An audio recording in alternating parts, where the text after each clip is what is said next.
শিক্ষকদের একাংশের মত, আমরা যদি প্রাইভেট টিউশন না চালাতে পারি তাহলে একজন ডাক্তার তাদের প্রাইভেট চেম্বার কি করে চালায়। সেই অনুযায়ী বলতে ডাক্তারি এবং শিক্ষকতা দুটাই কিন্তু মুখ্য পেশা, এবং আইন বলছে যে যেভাবে শিক্ষকদের জন্য সেকশন 28-এ বাধা আছে যে তারা পড়াতে পারবেন না, ঠিক তেমন ভাবে কিন্তু ডাক্তারদের ক্ষেত্রে কোনো আইন বা নিয়ম নেই যে তারা প্রাইভেট চেম্বারে প্র্যাকটিস করতে বা চালাতে পারবেন না। যে সমস্ত ডাক্তাররা 24/7 ডিউটি দেন তারা কিন্তু তাদের বেসিক মাইনের 24% বেতন আলাদা করে পান, মানে 24% বেতন বেশি পান, যাতে তাদের প্রাইভেট প্র্যাকটিস বা প্রাইভেট চেম্বার না চালাতে হয়। এবং যে সমস্ত ডাক্তাররা প্রাইভেট চেম্বার চালাবেন তারা কিন্তু 24% এক্সট্রা বেতন, মানে নন প্র্যাকটিসিং অ্যালাউন্সটা পাবেন না, তখন তারা প্রাইভেট চেম্বার চালাতে পারবেন। এই বিষয়ে আপনাদের মতামত একটু কমেন্ট করে জানাবেন। শিক্ষকদের একাংশের মত, আমরা যদি প্রাইভেট টিউশন না চালাতে পারি তাহলে একজন ডাক্তার তাদের প্রাইভেট চেম্বার কি করে চালায়। সেই অনুযায়ী বলতে ডাক্তারি এবং শিক্ষকতা দুটাই কিন্তু মুখ্য পেশা, এবং আইন বলছে যে যেভাবে শিক্ষকদের জন্য সেকশন 28-এ বাধা আছে যে তারা পড়াতে পারবেন না, ঠিক তেমন ভাবে কিন্তু ডাক্তারদের ক্ষেত্রে কোনো আইন বা নিয়ম নেই যে তারা প্রাইভেট চেম্বারে প্র্যাকটিস করতে বা চালাতে পারবেন না।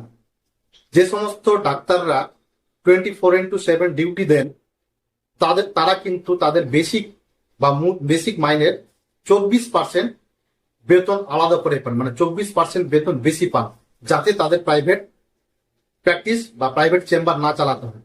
এবং যে সমস্ত ডাক্তাররা প্রাইভেট চেম্বার চালাবেন তারা কিন্তু 24% এক্সট্রা বেতন, মানে নন প্র্যাকটিসিং অ্যালাউন্সটা পাবেন না, তখন তারা প্রাইভেট চেম্বার চালাতে পারবেন। এই বিষয়ে আপনাদের মতামত একটু কমেন্ট করে জানাবেন। শিক্ষকদের একাংশের মত, আমরা যদি প্রাইভেট টিউশন না চালাতে পারি তাহলে একজন ডাক্তার তাদের প্রাইভেট চেম্বার কি করে চালায়। সেই অনুযায়ী বলতে ডাক্তারি এবং শিক্ষকতা দুটাই কিন্তু মুখ্য পেশা, এবং আইন বলছে যে যেভাবে শিক্ষকদের জন্য সেকশন 28-এ বাধা আছে যে তারা পড়াতে পারবেন না, ঠিক তেমন ভাবে কিন্তু ডাক্তারদের ক্ষেত্রে কোনো আইন বা নিয়ম নেই যে তারা প্রাইভেট চেম্বারে প্র্যাকটিস করতে বা চালাতে পারবেন না।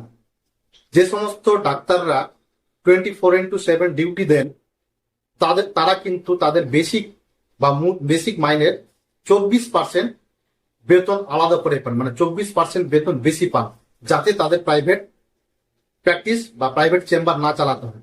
এবং যে সমস্ত ডাক্তাররা প্রাইভেট চেম্বার চালাবেন তারা কিন্তু 24% এক্সট্রা বেতন, মানে নন প্র্যাকটিসিং অ্যালাউন্সটা পাবেন না, তখন তারা প্রাইভেট চেম্বার চালাতে পারবেন।